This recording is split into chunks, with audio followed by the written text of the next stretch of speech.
प्रदेश में 2023 में निकली हजारों एएनएम के पदों की भर्ती हाल फिलहाल अटकी पड़ी है, जिसको लेकर अभ्यर्थी लगातार सरकार से जल्द नियुक्तियां देने की मांग कर रहे हैं।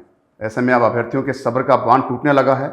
सोशल मीडिया के माध्यम से अभ्यर्थी लगातार सरकार से जल्द नियुक्तियां देने की गुजारिश तो कर ही रहे हैं, साथ ही साथ नहीं देने पर आंदोलन करने की चेतावनी भी दे रहे हैं। लेकिन सरकार है कि उसके कानों तरह जू नहीं रहेंगी और गहरी नींद में सो रही है। ऐसे में अब चयनित अभ्यर्थी जल्द ही आंदोलन के लिए जयपुर कूच कर सकते हैं, जिसकी जिम्मेदारी उन्होंने सरकार पर डाली है। आपको बता दें कि इस पूरे मामले में सत्ता परिवर्तन होना एक बहुत बड़ा कारण रहा है। ऐसा हम इसलिए कह रहे हैं कि यह भर्ती साल 2023 में प्रदेश की कांग्रेस सरकार गहलोत सरकार में आई थी।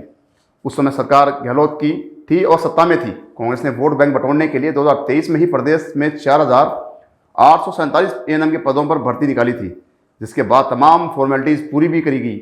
अब इसमें थोड़ा अटकने की खास बात यह रही कि 2023 में जैसे ही विधानसभा चुनाव हुए, वैसे ही जनता ने कांग्रेस की जगह बीजेपी को सत्ता सौंप दी। अब बीजेपी जैसे ही सत्ता में आई तो वह कांग्रेस राज में जारी की गई हर एक योजनाओं और हर एक भर्ती पर भी रिव्यू करना शुरू कर दिया, जिसमें से कुछ भर्तियां और योजनाओं को तो ब्रेक लगाने की कोशिश भी की जा रही है। अब यहाँ पर बात एएनएम के 4,847 पदों की है, तो सत्तारूढ़ बीजेपी सरकार ने अब इसमें भी रिव्यू करना शुरू कर दिया है।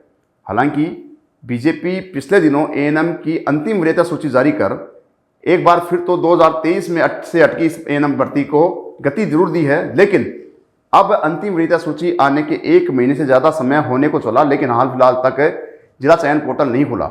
ऐसे में अब चयनित एएनएम का जिला पोर्टल नहीं खुलने से अभ्यर्थियों में डर का माहौल है, जिसके कारण अब एक बार फिर से इस भर्ती को ब्रेक सा लग गया है। एएनएम अभ्यर्थी लगातार सरकार और स्वास्थ्य भवन के अधिकारियों से संपर्क कर जिला चयन पोर्टल खुलवाने की कोशिशें कर रहे हैं, लेकिन उनकी तरफ से कोई रेस्पॉन्स नहीं मिलने पर कहीं ना कहीं नकारा भी होते नजर आ रहे हैं।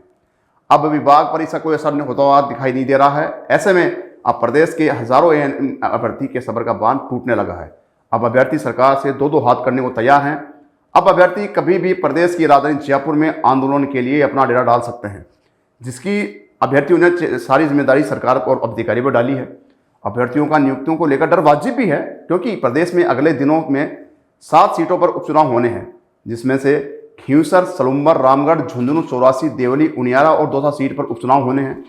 और अभ्यर्थियों का मानना है कि यदि इन 7 सीटों पर होने वाले उपचुनावों के दौरान मद्देनजर आचार संहिता लग गई तो यह भर्ती एक बार फिर खटाई में जा सकती है। इसी तरह की अन्य खबरों के लिए लगातार आप बने रहिए गोल्डन हिंद न्यूज़ के साथ। मैं संदीप अग्रवाल, नमस्कार।